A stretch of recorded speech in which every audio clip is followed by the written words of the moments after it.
Hello friends, இன்றைக்கி நம்ம உமா சேனலில் என்ன ரெசிபி பார்க்க போகிறோன்னா, ஒரு அசத்தலான ஆந்திரா ஸ்டைல் காரசாரமான எக் பெப்பர் ஃப்ரை தாங்க பார்க்க போகிறோம். இது எல்லா வகையான சாதத்துக்கும் செம்ம காம்பினேஷனாக இருக்கும். இட்லி, தோசை, சப்பாத்திக்கெல்லாம் இன்னும் சூப்பர் காம்பினேஷனாக இருக்கும். இது ஒரு முறை இந்த மெத்தடில் செஞ்சு பார்த்தீங்கன்னா அடுத்த முறை கண்டிப்பாக இதே மாதிரி தான் செய்வீங்க. வாங்க நம்ம வீடியோக்குள்ளே போகலாம். இதை செய்கிறதுக்கு நம்ம ஃபஸ்ட்டு முட்டையை வேக வச்சுக்கலாம். முட்டையை வேக வைக்கிறதுக்கு முன்னாடி அதை நல்லா வாஷ் பண்ணிவிட்டு ஒரு பவுலில் போட்டு வேக வைக்க ஸ்டார்ட் பண்ணிடலாம். முட்டை வேக வைக்கும் போது முட்டை நம்மளுக்கு உடையாமல் கிடைக்கணும். நிறைய பேர் ஃபீல் பண்ணிங்க முட்டை உடஞ்சிருது வேக வைக்கும் போது, அந்த மாதிரி உடையாமல் கிடைக்கணும் அப்படின்னா முட்டையை வேக வைக்கும் போது கொஞ்சம் உப்பும் கொஞ்சம் ஆயிலும் சேர்த்து வேக வச்சிங்கன்னா முட்டை உடையாமல் நல்லா சூப்பராக வரும். பாருங்கள், முட்டை நல்லா வெந்தக்கப்புறம் இந்த மாதிரி முட்டையை உரித்து நல்லா ஆஃபாக கட் பண்ணி எல்லா முட்டையும் எடுத்து வச்சு இப்போ நம்ம இந்த Andhra style egg pepper fry செய்கிறதுக்கு இன்க்ரீடியன்ட்ஸ் பார்க்கலாமா. இதுக்கு நான் ஒரு 15 பல் பூண்டு, ஒரே ஒரு பச்சை மிளகா, அதுக்கப்புறம் ஒரு 10லேருந்து 15 சின்ன வெங்காயம், ஒரு தக்காளி, 2 வரமிளகா, கொஞ்சம் ஒரு சின்ன துண்டு இஞ்சி, இது எல்லாத்தையும் நான் கட் பண்ணி வச்சுக்கிட்டேங்க. இப்போ நம்ம கட் பண்ணி வச்ச எல்லாத்தையுமே ஒரு ஜாரில் சேர்த்து நல்லா ஃபைன் பேஸ்ட்டாக அரைச்சிக்க போகிறோம். இந்த இன்க்ரீடியன்ட் தாங்க இதோட மெயின் ஹைலைட்டே. இந்த டிஷ்ஷை ஹைலைட் பண்ணுறதே இந்த ஒரு பேஸ்ட்டு தாங்க. இது நான் சொன்ன அளவில் நீங்கள் போட்டுக்கோங்க, செம்ம டேஸ்ட்டாக வரும். இப்போ நான் இது எல்லாத்தையும் சேர்த்து ஒரு ஜாரில் போட்டு அரைச்சி எடுத்துக்கிறேன். பாருங்கள் நான் எப்படி அரைச்சி எடுக்கிறேன்னு. நல்லா ஃபைன் பேஸ்ட்டாக இந்த மாதிரி நல்லா அரைச்சி எடுத்துக்கலாம்.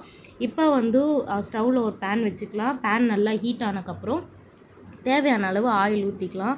தேவையான அளவு ஆயில் ஊற்றிட்டு ஆயில் நல்லா ஹீட் ஆனதுக்கப்புறம் இதில் கொஞ்சம் கடுகு சேர்த்துக்கலாம். கொஞ்சம் கடுகு சேர்த்து கடுகு நல்லா பொரிஞ்ச உடனே அந்த ஆயிலே நம்ம கருவேப்பிலை ஆட் பண்ணிக்கலாம். கருவேப்பிலை ஆட் பண்ணோடனே நம்ம ஆல்ரெடி அரைச்சி வச்சுருக்கோம் இல்லையா அந்த பேஸ்ட்டு, அதையும் அது கூடவே ஆட் பண்ணிக்கலாம்.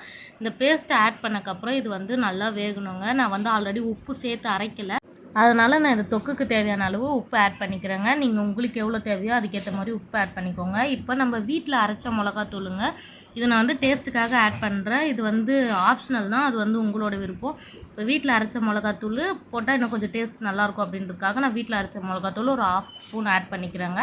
ஆட் பண்ணி இந்த மசாலா நல்லா கொதித்து அந்த பச்சை வாசனைலாம் போகணும். இந்த மாதிரி ஆயில் பிரிஞ்சு வர ஸ்டேஜ் தான் இதோட கரெக்டான ஸ்டேஜ். இந்த மாதிரி ஆயில் பிரிஞ்சு வந்ததுக்கப்புறம் நம்ம பேனில் நல்லா இந்த மசாலாவை ஸ்ப்ரெட் பண்ணிவிட்டு ஆல்ரெடி நம்ம கட் பண்ணி வச்சுருக்கோங்களே எக்கு, அது எல்லாத்தையுமே இதில் ஒன்று ஒன்றா ஆட் பண்ணிக்கலாம்.